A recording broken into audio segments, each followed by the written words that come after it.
Coming up in today's podcast.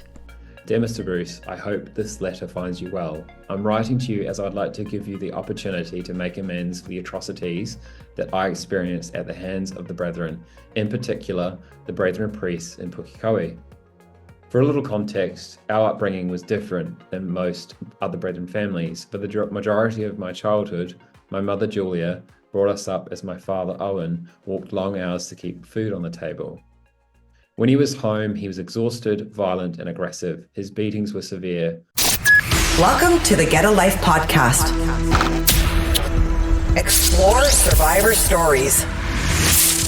Uncover the hidden truths. Join our X-Call conversations. You matter, and so does your story. Before we get to today's podcast, I would like to reach out to every ex-member of the PBCC and anyone who has been a part of a high-demand religious group. There is a very important survey that you see here that will help many of us that are battling and fighting for justice in the courtroom. The data collected here is completely confidential and anonymous. If you haven't watched podcast 115 and are unsure about this survey, that podcast will answer all of your questions. We are very, very much in need of every ex-members of the PBCC to fill this out so we can use this data in court. I'll attach a link to the survey down below. Thank you so much.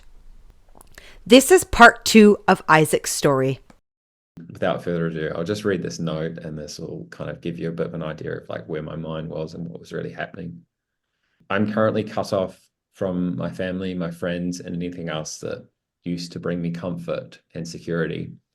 I desperately want to leave this apartment, which the brethren priests have placed me in. However, they have made their ultimatum very clear that if I do leave, I'll be rebelling against the brethren's decision to confine me. And if I choose this path, I will no longer have the same relationship with my family ever again. Further to this, I have been advised that if I break any further rules, such as speaking to anyone in or out of the Brethren Church on a social basis other than them, then my period in confinement will continue for as long as God deems necessary. They have told me repeatedly that I need to submit to the Brethren's way of life, and only then would I be able to go home. In my desperation to return to my family, I am doing everything I can to comply with their requests. As a result of accepting their blackmail, the loneliness that I'm experiencing is crippling and depression is settling in. I'm now contemplating suicide as I can no longer see a life with my family and I do not want a life without them. I look forward to the priest's visits because it suspends the loneliness for an hour or so. However, I simultaneously dread them as they always leave me feeling miserable and without hope. I've recently been going to a Baptist church service on Sundays, but this has caused more problems as I can't tell the priest what I'm doing out of fear that will lengthen my time in confinement. I lie to them about my whereabouts, and they ask further questions knowing that I'm being untruthful and watch me continue to lie. I feel perpetually backed into a corner when I'm talking to them, afraid of what being truthful has done to me in the past, and even more afraid of the punishment that will come for me when I am caught out in my deceit. Oh, Isaac. Painful. Sorry. So beautiful that you were able to capture that in those words and be able to reflect on that. You know what I mean? Like I find the writings that I did back then and you get to reflect on them. It's almost like revisiting that self of you and being able to offer solace, offer this compassion, offer this, because those words encapsulate absolutely all of that pain. That's beautifully written. Yeah, thank you. I wanted to share that because I think a lot of people, both in and out, sort of don't really understand what it's like for someone to navigate that level of trauma.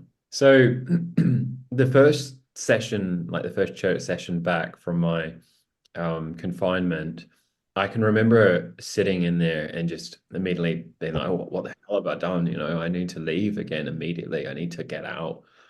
I should have left 15 months ago. And so I made myself that very first church session that I was going to give myself a year That was the very end of 2010, very beginning of 2011. I was going to give myself a year, and I'd get myself sorted. I'd sort of try to find like a bit of a cushioning out there, and then I'd leave within a year. Around that time, well, a few months later, I think my dad was being really especially awful to my mother. He wasn't beating her, but he was just berating her, being very horrible to her. And one Sunday afternoon, I had had enough, and I went down to the local hardware store and purchased an air horn, and then proceeded to blow that air horn through his bedroom window and wake him up and like give him one hell of a fright. I recorded it and then I uploaded it to the Dropbox, and that video got downloaded and circulated around Brethren, to the point where I think almost everyone watched it. There was, I think it got downloaded around 40,000 times, which obviously people would have downloaded it multiple times, but yeah, I was receiving emails from people in the Caribbean, from America, saying, when is part two coming out? Oh my Um, gosh. I think the funny thing about that is that again, I'm thinking this would have been like I'm just thinking back to the Brethren only began to get technology and that kind of thing like 2009, 2010. And I'm picking this was just before then. So again, to place that in context, what I can remember this because yeah, we were obviously at work at a similar time. And I can remember yeah, being a Brethren office girl and yeah, like life is work, work, work, work in the Brethren. There's not a lot of fun. And so you would back then, one form of fun to break the office boredom would be to send emails, right? And to send like, yeah, little memes or little, I don't know how people got them because it wouldn't be like a link to YouTube because that wasn't allowed. But yeah, it'd be little video clips or little attachments or photos. People were just starting to get personal email and businesses were getting emails. Whereas before we didn't have that. So I'm guessing it was around that time, which made it, in a way, you like rode that wave probably of brethren yes, being able to email each other and loving having something fun to engage with. So that's so funny that so many current brethren, I can imagine they would have loved something like that and sent it all around. yeah. And the only person I really got into trouble for with that was my dad. So that was kind of great. And through that, the reason I tell the story is through that I actually met my now ex-boyfriend, who was living in a Brethren locality like 4 hours from where I was. He messaged me and we were chatting back and forth through email. And then I also had some cousins in his locality. So I went down to visit cousins and then met up with him and like became quite close with him. So we became quite friendly, and then we sort of discovered each other. We were both gay. Then it became like romantic. We started dating, and obviously in secret. It was very innocent, just hanging out, like just spending time with each other, getting to know each other by ourselves, talking about anything else and everything and anything and everything, as you do when you're dating someone new. He had his emails read by his mother, and he obviously was forced to call me and break up with me. And then I never heard from him for a couple of months. I think he was sent away with New Zealand. And when he returned, he got back in touch with me again, and we started dating in secret again. He then got caught a second time, and this time he got sent to Australia. I again didn't hear from him for 2 to 3 months, I think it was. I was miserable. Like really, really loved this boy and missed him horrendously. And again, finally, he got back in touch with me. This time, we sort of like had learned our lesson, and so we would only communicate through these iPhones that I had purchased and posted, and that worked. That time, it finally worked. I had like a contact in Auckland, like I guess what would I say, like an alibi. And I would call him and I'd say, look, I'm gonna go down south to see XYZ. Can you cover for me? So I would say that I was going into Auckland, and really I was going down south to hang out with my boyfriend. And so I'd drive because he could only hang out with me in the evenings, right? So I'd drive down, I'd get there around like 8, 9 p.m. We would spend all night speaking to each other. I would drop him at work early in the morning, and then I'll drive home like half tired. Um, and and I did that probably 3 to 4 times a month, so probably almost once a week, Wow. um, for 3 or 4 months. I would get to the stage where I would be so tired I'd have to pull over. So it would be about like half an hour out of my hometown. And I just literally had to pull over. And I pulled into this parking lot, and it was in this little town called Huntley. And it was known for its prolific drug use. And so I would fall asleep in my car in this dodgy little town. And my brother, who was working for a brethren company, like he was a traveling salesman, my youngest brother, he saw me twice in the same car park, fall like completely asleep. And he actually had a word with me. He's like, "What are you doing? Like, what are you doing down there?" And I didn't know what to say to him. Like, I didn't, I hadn't, like, why would I be in Huntley of all places? Like, asleep in a car park. Like it was just so bizarre. And the only thing I could think of was like, oh, I just went down there to purchase some weed. So I had a nap. Like I had a bit of a smoke and then a nap. And I was like, all right, okay. Like, so I was like, all right, I'll send off this then, like I'll say something like dodgy. Because clearly, like, I'm not going to visit my grandparents, like, anyway, that worked. And then while this was happening, my dad then at the end of 2011, I think it was mid December 2011, he got caught out, or he had confessed for infidelity again for the third time, I think. He was cheating for about 20 years of our parents' 50-year marriage. So he got kicked out, and then the local priests where I came from decided that my brother and I, Joseph, we were also, going on with what they would call general worldliness, and decided to kind of use that as a catalyst to kick us out too. I was okay with it because I'd sort of planned to leave at the end of January, and my ex-boyfriend had decided to come with me. So I was okay with it. I was leaving anyway. And one night, soon after this happened, my ex-boyfriend, he requested that I come down to see him, and I said that I would, and I was not having the best time as well. So I was like, all right, come down and see him on a what was a Saturday evening, I think it was, and I took a company car of a man in Auckland City, and we again spent the night. I dropped him back, and he obviously for the 6 a.m. meeting, I dropped him back for it. But he messaged me and he said, look, come back because my parents aren't awake. We can spend a little bit more time together. And so I did. I reversed down the road to go back to where he was living, and a cop pulled me up. This was at probably 5 a.m. Actually, yeah, about 5 a.m. in the morning. And he checked license registration, he breathalyzed me, and then he was like, I'm going to check that this car hasn't been stolen, so I need to call the owner. And so he called the owner, who then obviously said, yeah, he is registered to drive it, but it shouldn't be there. It shouldn't be down in Taranaki. It actually should be in Pukekohe. And told me to get the car back ASAP.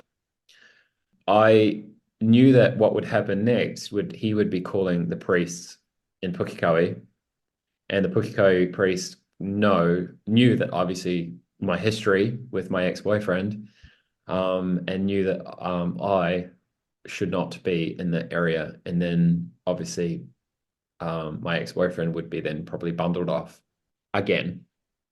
And so I messaged him, and so he just was like, I can't do this anymore. We have to leave right now. And he just packed up a few small things and left with just what he was wearing. And that was it. I then drove back to Auckland, waited for my mum to go to church. Joseph let us in. I then packed up my stuff and we drove down to Christchurch, where we started again, pretty much. I got some work clearing kind of the rubble in the after the 2011 earthquake. So I just got some like manual labor work, and he got some work as an accountant in an office. And yeah, we kind of just like started to, like just build your life from scratch again. He was not doing well out of Brethren. He was missing his family and really, really missing his family and struggling with that.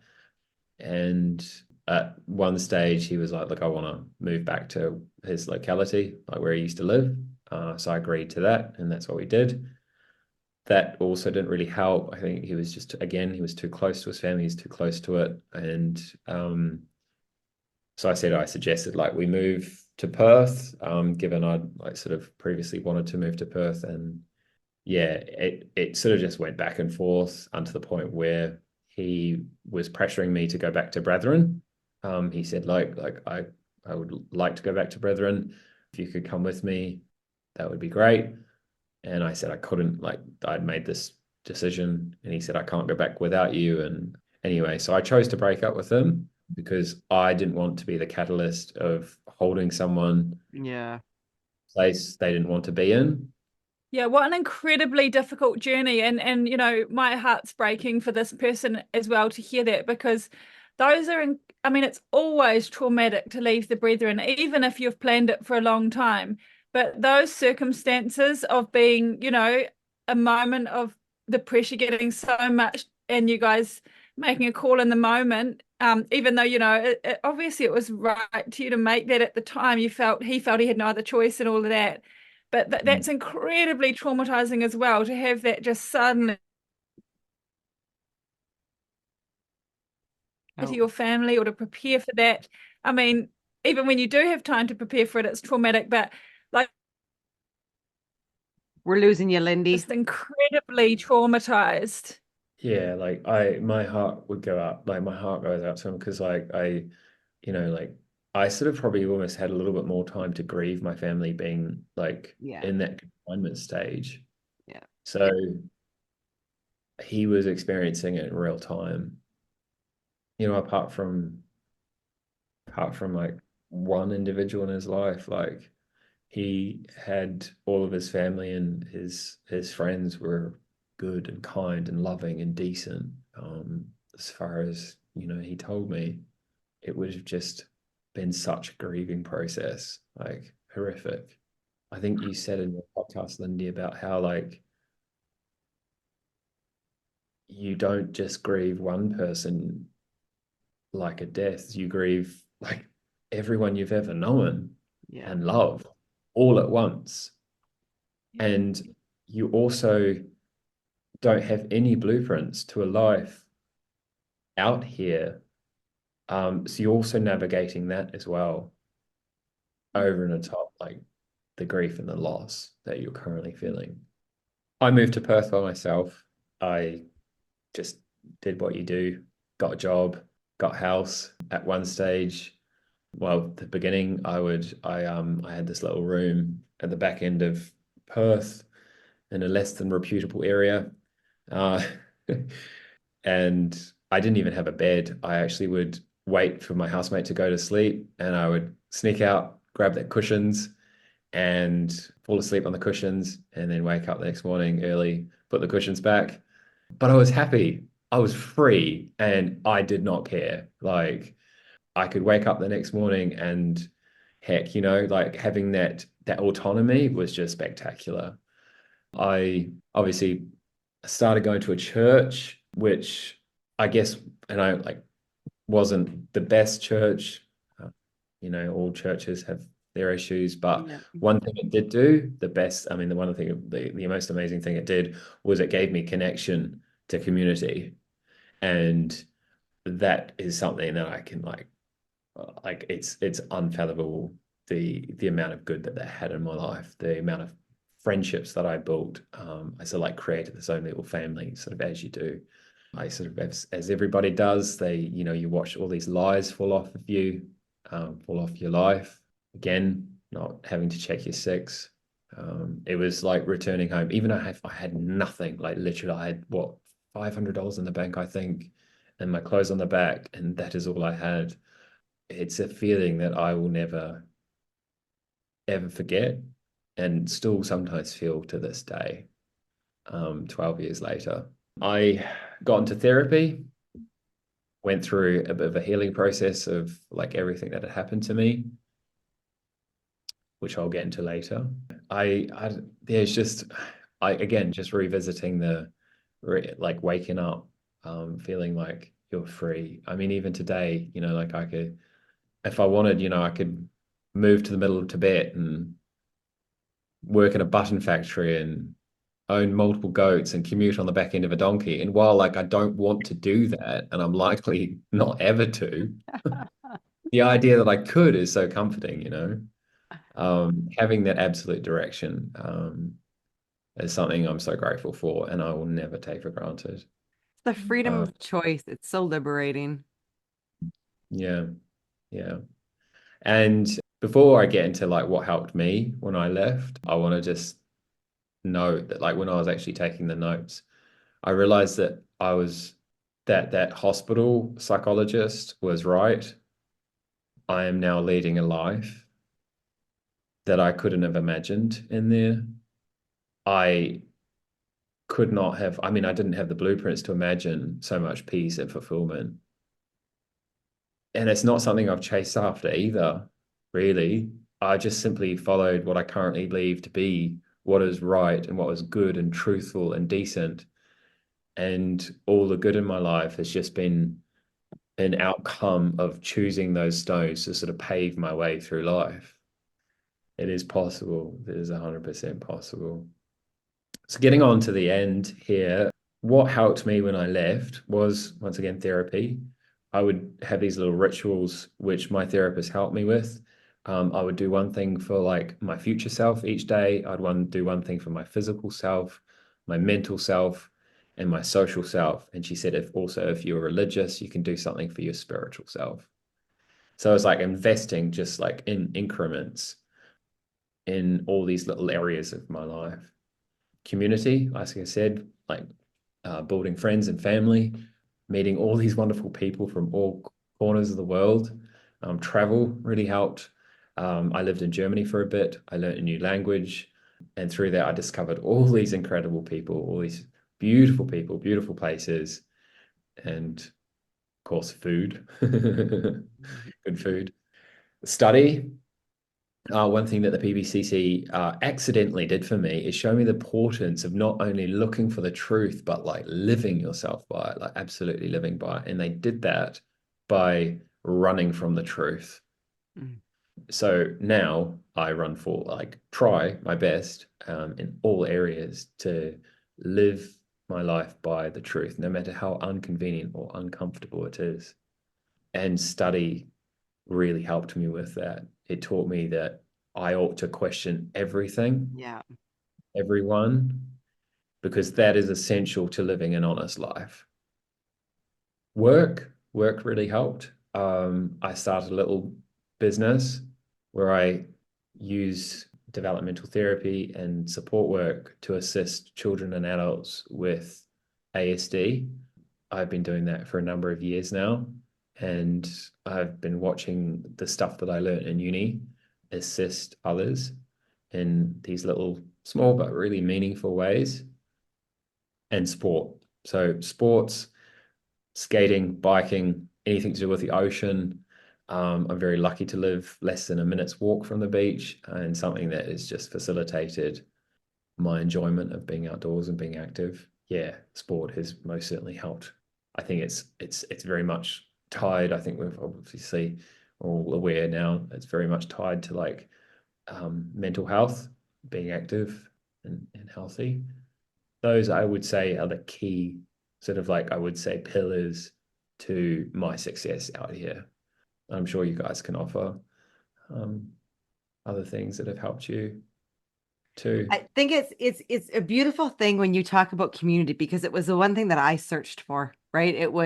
I had another family live with me. She was going through a divorce. She moved in with her kids, ended up remarrying, and we just stayed living together.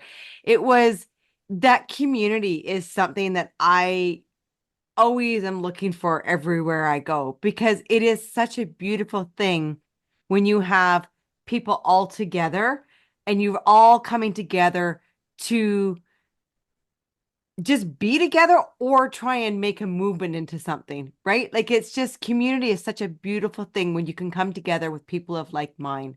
And I agree. For me, therapy, I still do therapy every 2 weeks, right? Therapy is just a key thing that I say to anybody who contacts me that's thinking of leaving or is just a recent leaver. I always stress the importance of therapy. Yeah. Therapy is you've got to be able to get inside your brain and be able to teach it how to stand up on its own, teach it how to think for itself, teach it how to have choice and what to do with choice.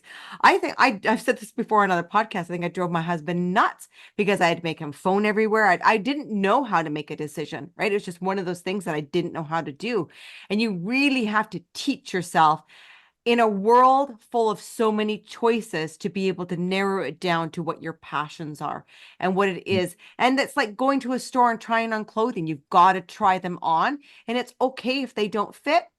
What do you Mhm. do at a store when you're trying on clothing? You put it back on the shelf and you either try a different size or you try a different type of clothing. It's the same thing when you come out here. It's super important to think, just pretend you're shopping at a clothing store and try on experiences, try on sports, try on hobbies, try on different types of people, right? It's okay. You can say no to things and you can also learn what you say no to, then tells you what you want to say yes to. Yeah. I think this is a really good little segue about what you were talking about with therapy. I think a lot of people who leave the PBCC have undiagnosed PTSD. Very much so, yes. Something that I learned fairly recently actually is that talk therapy doesn't work with PTSD. You need someone who is trained in PTSD therapy. Otherwise, those after effects, they will continue. So if anyone is listening who is looking into therapy and does have diagnosed PTSD, search for someone who is qualified to provide PTSD therapy. And there's Um, many modalities out there that help with PTSD. I do somatic experience. I've talked about it in lots of podcasts. It has saved me over and over and over again. Another one called ART, which is another form of EMDR. And so there's all these different types of therapies. And I agree, Isaac, that it is talk therapy is not enough.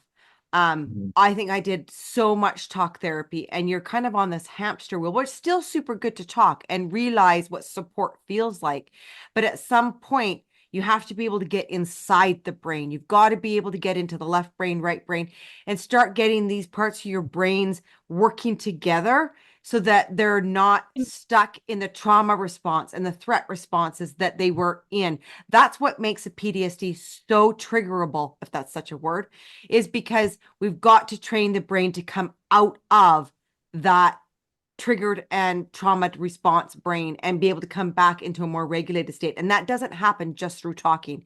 You have to actually have somebody who is trained in modalities that can train the brain to come back and learn how to come back into a regulated spot. mhm. Yeah. Yeah. Yeah, I think that's such a good point. That's such a good point, Isaac, about trauma. It, and complex PTSD is another word that's used. You know, when I think of your story, obviously, I'm not a psychologist or anything, but one thing I learned just earlier in the year, I had the privilege of hearing Bessel van der Kolk, who's an international trauma therapist and the author of an incredible book called The Body Keeps the Score. Yeah. That's so good. He visited New Zealand and I had the privilege of hearing, and he said it was really helpful because he talked about that kind of difference between PTSD and complex PTSD, and around how complex is when there's been like multiple events, especially during developmental years.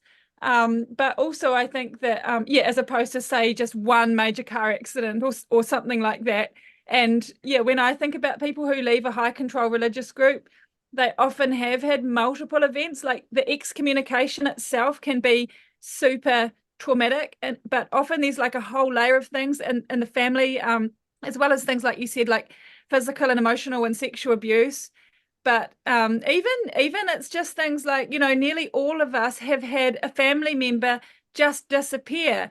For me, I had a granddad who had just disappeared. He'd been excommunicated, and I hadn't known him. But just the fact that he wasn't there, and then I had an aunt who I was really attached to, really loved her, and as a child, she just disappeared. And so it's even, you growing up in an environment that's high control and where there's always this threat hanging over you, like an axe of if you step out of line, you could disappear or something bad's going to happen.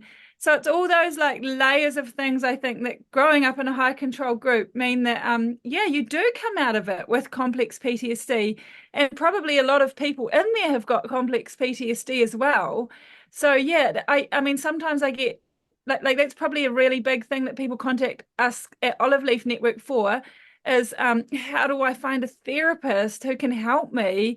And some of that's because lots of therapists haven't been trained specifically in kind of supporting people from leaving high control groups. But yeah, so I always say to people here in New Zealand anyway, like, yeah, you probably won't find someone in their bio that it says cult recovery, but look for people who are trauma informed and trauma trained around complex PTSD. And yeah, as Cheryl said, to understand that it's not just talking, but that it's going to be you need somatic healing, like through your whole nervous system, to try and learn that the world can be a safe place again. Yeah, so that's a little tidbit of advice for anybody out there. Like, look for someone trauma informed, especially in complex PTSD, and they can often kind of cross over their training to apply it to our kinds of experiences. Just briefly as well, touching on what you said, Cheryl, about like trying different clothes on. You can try different therapists on. Yes. If a therapist is like not, you're not feeling it, then go to someone else. Like you have to be 100% comfortable with the person that's sitting in front of you for you to like receive the ultimate Mm-hmm. amount of healing that you could possibly, And you possibly might get. find different therapists for different sections that you're healing. Like I've had many different therapies, and the therapist I have now fits me going back and diving in to the sexual abuse that happened to me and everything. I needed her. She came to me at the very right time that I needed because she fits what I needed to get into. I have what I was going to say was I do find that with some of the recent leavers and the leavers that come out of the PBCC are afraid of therapy. And what I want to say to you is go and buy the book, The Body Keeps the Score, because he explains it so incredibly well. He talks about EMDR in there. He talks about the different modalities. And if there's any book that you want to read, get that book. That book is the book to read to make yourself more comfortable with the idea of therapy, because it's just the way it's so well rounded. I was, oh man, when I saw your picture that you were there, Lindy, I was like drooling at home of like, he's on my bucket list to just go and sit in the presence of and listen to, because that book saved my life. That book made me believe that I could pick up my past and be able to be like, you know what, Cheryl, you could get through this. Because I had been doing talk therapy up until I found his book. And his book was just this incredible delicacy of it just makes sense. And as you're reading it, you feel it in your body. You feel what he is saying in your body, and it resonates so wholeheartedly. Mhm. Yeah. And that's the beauty of reading and getting education and awareness and of engaging with things like this, is that you realize, oh my gosh, I'm not alone. Because I think that's one of the lies that we can fall into believing, right? Is that I'm alone, I'm helpless. Like I loved what you said, Isaac, much earlier in the podcast. I think you said, one of the first you said about how there's hope, and you said about reach out for help, because it's so easy to think there's no hope, and it's so easy to think there's no help. But there is, and I guess you have to believe it to reach out for it and to keep looking. Yeah. It really is. And there are so many, like, I can attest, my life is an attestment to like the amount of people out there that are so good and so kind and so willing to offer Yeah. a real hand up, Yeah. to offer Yeah. their comfort, their security, their assistance. And there is, like, I choose to believe, at least, there is more good in the world than there is bad. Yeah. 100%. At least that's Mm. been my experience. I'm so Mm. lucky, so, so lucky. And I wouldn't be where I am today without those individuals. So help is 100% out there. It really is. It really, really is. Yeah. So after therapy, I kind of realized, like, what had happened to me was just beyond unlawful. And I decided to contact Bruce Hales and request compensation. I didn't think I was going to get anywhere with it. Like, there wasn't any kind of hope. I just wanted him to be aware that I knew, and a lot of other people knew, of just how many laws and human rights violations that he was overseeing, right? And I also wanted him, because I understand that he had never experienced solitary confinement, like many people had. I wanted him to read what I felt when I was in that stage. Not that I believe that he would, feel any kind of empathy for it, but I just wanted him to know. I wanted him to be aware of it. Maybe it might change his mind on this very cruel and detrimental process. So, as requested, I will read you that letter now, if you like. I also included my note. I included my note in that letter to him that I'd written. And then, yeah, and without further ado, here's a letter. Dear Mr. Bruce, I hope this letter finds you well. I'm writing to you as I'd like to give you the opportunity to make amends for the atrocities that I experienced at the hands of the brethren, in particular, the brethren priests in Pukekohe. For a little context, our upbringing was different than most other brethren families, but the majority of my childhood, my mother Julia brought us up as my father Owen walked long hours to keep food on the table. When he was home, he was exhausted, violent, and aggressive. His beatings were severe. I got knocked out a couple of times. I was beaten with pieces of wood and anything hard that was within his reach when he lost his temper. This lasted throughout my childhood up until I was 18, when I wrote your letter out of desperation. This resulted in Pete and Rose Hickmott having me to stay, which is easily the best 9 months of my life in the PBCC. They were uncommonly kind to me, and I finally understood why being born into brethren could be a blessing and not a curse. When I was home, not much was different. My father was no longer violent, but he was still aggressive, antagonistic, and most of the time his behavior would go unchecked. Owing to this hostile environment, I would do my best to get away from the house as much as I could. I tried to spend time at other brethren's houses. However, there was only so much that my locality could do. In my desperation to get away from him, I started spending time with non-brethren people. This was helpful, as it gave me some respite, but I was breaking the rules and my local priests were losing their patience with me. On multiple occasions, I advised a number of local priests what was going on at home and why I was overstepping the boundaries.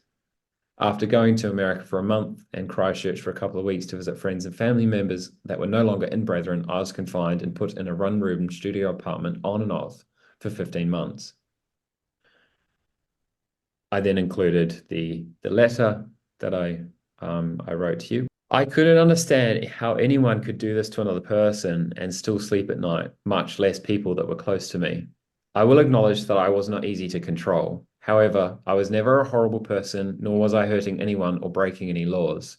Therefore, spasmodically locking up a young man who was a little misguided and only in search for some sort of normalcy and love does not make any sense. I realized during my period of confinement that I couldn't, in good conscience, be a part of a community that would treat people like that. So I left in January 2012. Soon after leaving, I went through 6 months of therapy to deal with multiple levels of depression and post-traumatic stress disorder. After being away from the brethren for over 7 years now, I am acutely aware of how lucky I am to still be alive. I know of 2 other men here in Australia who were subjected to similar treatment at the hands of brethren, both of whom took their lives. I am sure you will be familiar with their stories. It has been made clear to me that many human rights laws have been violated by the brethren in regard to how they treated me. I was controlled with hostility and cruelty, specifically by the priests while I was in confinement, even after I asked multiple times that they stop and let me go home to my family. Their behavior towards me was at best intentionally negligent and psychologically and emotionally abusive. Had I taken my life, both priests would have been held liable for inciting my death. I have been fully informed that what took place when I was in Brethren and the mistreatment that I underwent when I was confined amount to a breach of my human rights. The treatments I experienced was I was held against my will when I was kept in the studio apartment without a vehicle. This is kidnapping. There is also no one to talk to other than the priest. This can be classified as solitary confinement and deprivation of liberty. The priest used my family to blackmail me into abiding by the brethren's rules. I lost 15 months' time with my friends and my family.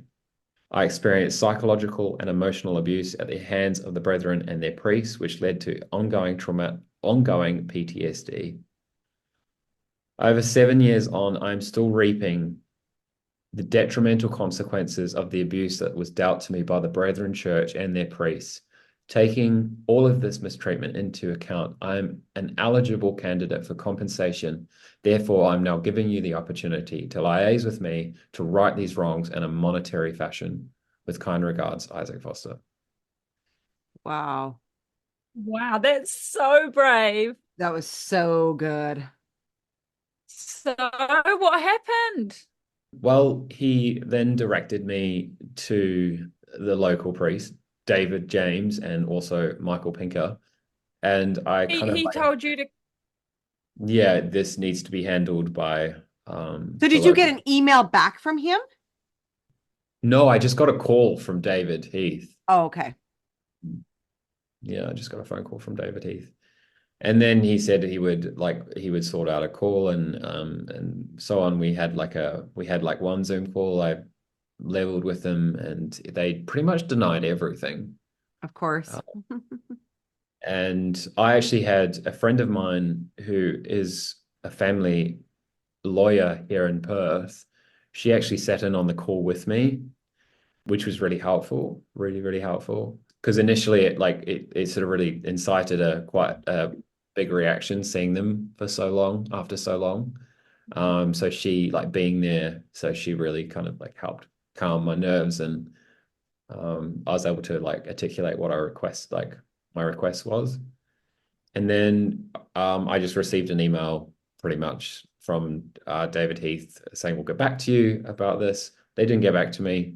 So I then contacted them and they said, I think if you don't like cease and desist, you will be held liable for blackmail or something.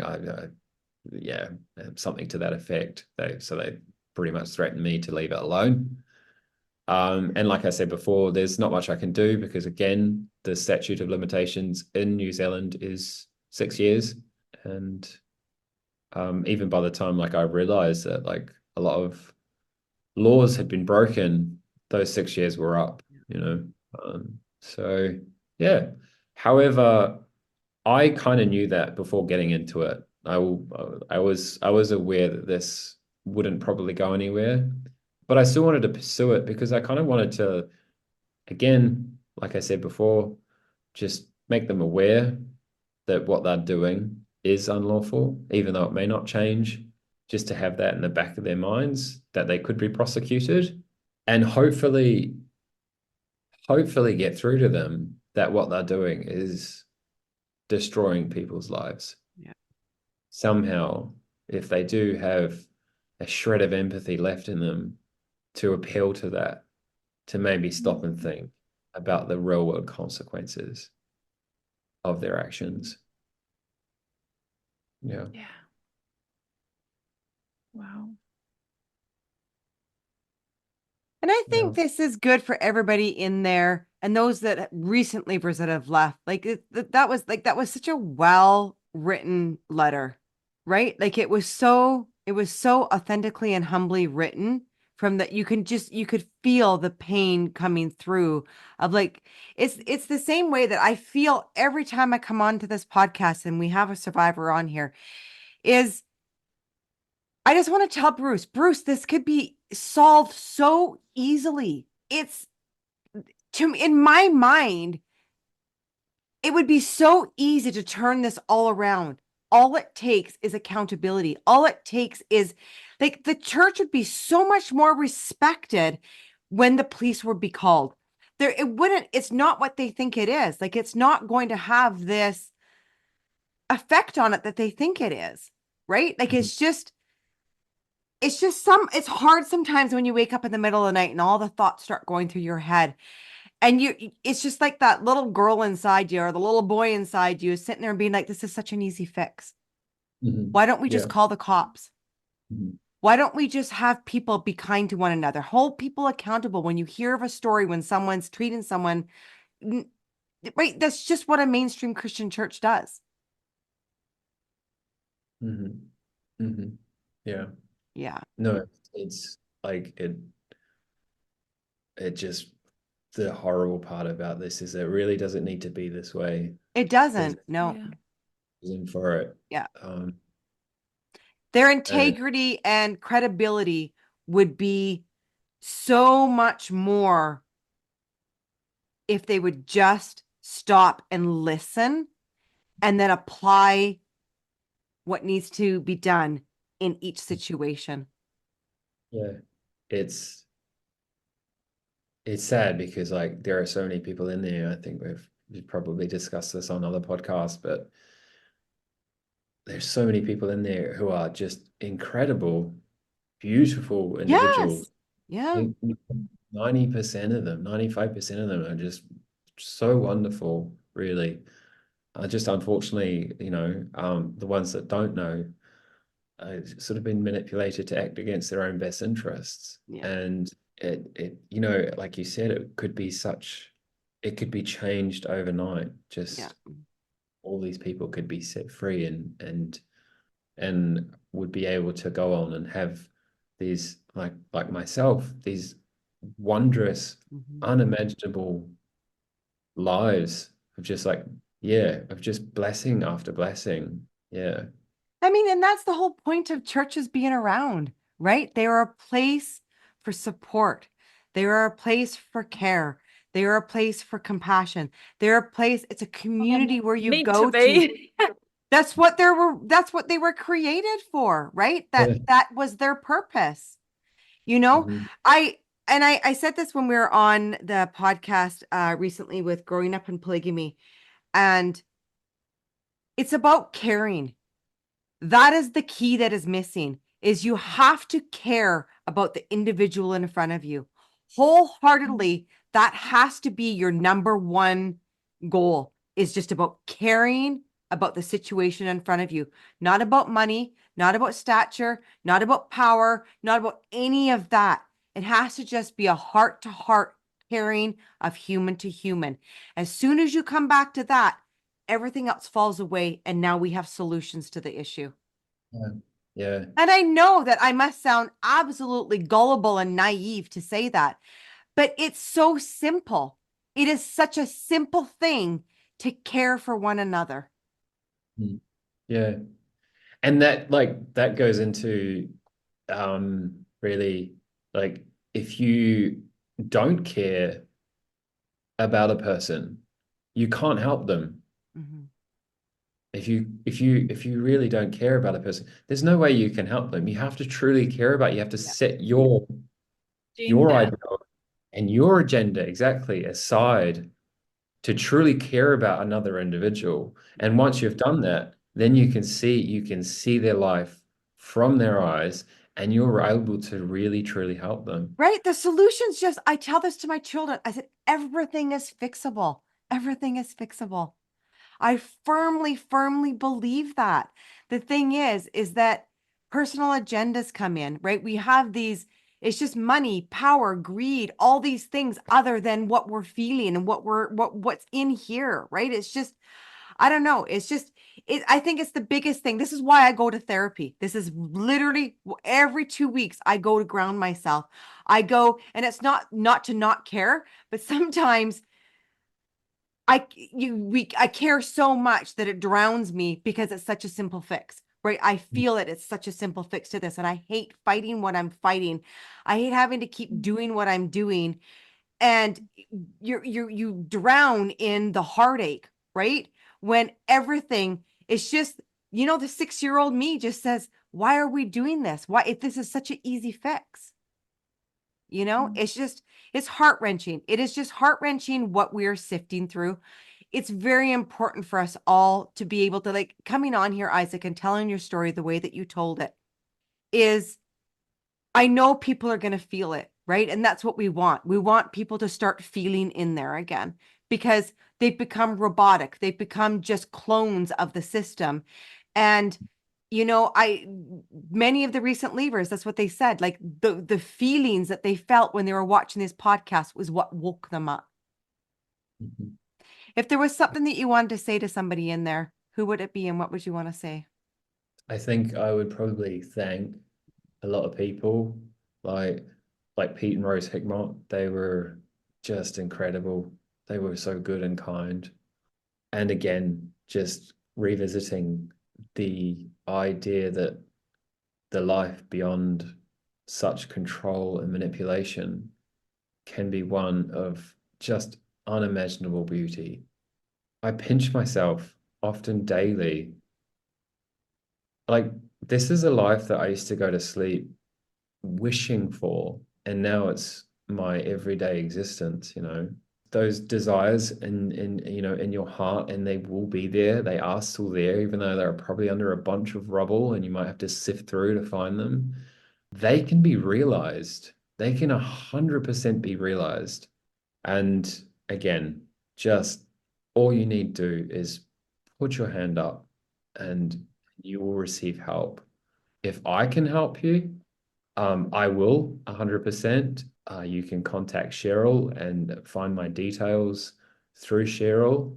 I will respond to everyone who gets in touch. I will do everything I can to help you in my power. 100% will be there for you. And this offer as well it's not going to expire. Absolutely not. So yeah, please reach out. Please get in touch. You're such a beautiful person, Isaac. Like, you're just a dear, dear soul. Like, you exude your heart and you feel it. Oh, thank you, It's just so Cheryl. beautiful. It's just, yeah, it's so beautiful. Just wanted to say thanks for providing like such a platform. Like, I mean, I wouldn't ever have spoken about my story like this. In fact, I couldn't really envisage this ever happening. So having such a platform and such a safe space Mhm. to be able to speak this candidly about my experiences is so spectacular. Yeah, and you I don't think you're quite aware of just the reach that and the breadth of what you're doing right now. So thank you. Thank you so much Oh, for your time. you're so welcome. I really appreciate you coming on here for sharing. We appreciate the bravery like every survivor takes to come on here to share their experiences. And we know each and every story that is shared has a huge impact on those that are listening inside. So, this platform is it's not only created by those on Get a Life, it's created by each and every person that comes on here and takes that bravery to share their story. And it just shows the people that this is a safe space, you know. So thank you so much for coming on. And thank you, Lindy, for joining us. We appreciate you. Appreciate everything you've done for Olive Leaf Network. So if there's any recent leavers or those inside that are needing help, please reach out to Olive Leaf Network. You'll find it on their website, a way to get a hold of everybody. And I just want to remind everyone to please check right now and make sure you've subscribed to our channel. Please like and comment on this video. And if you're wanting to come on and tell your story, please email us at info.getalife@proton.me. I want to thank you all for coming on. And until next time, everyone, much love to you all. Bye-bye. Bye-bye. Thanks, Isaac. Wonderful to see you again after all these years. Yes, all right. Thank you so much for your time, Lindy. It's really appreciated. Take care, everyone.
How can you support Get a Life podcast? You can donate internationally via PayPal at www.paypal.me/getalifepodcast. PayPal also has a QR code that can be scanned. Or donate to our Get a Life podcast GoFundMe.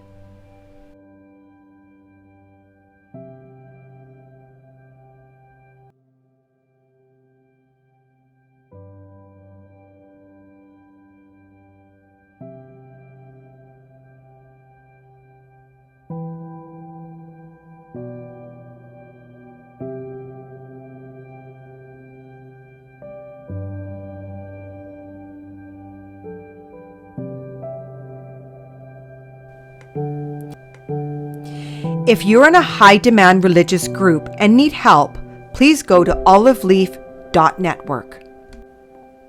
To share your story or be a guest on the show, email info.getalife@proton.me.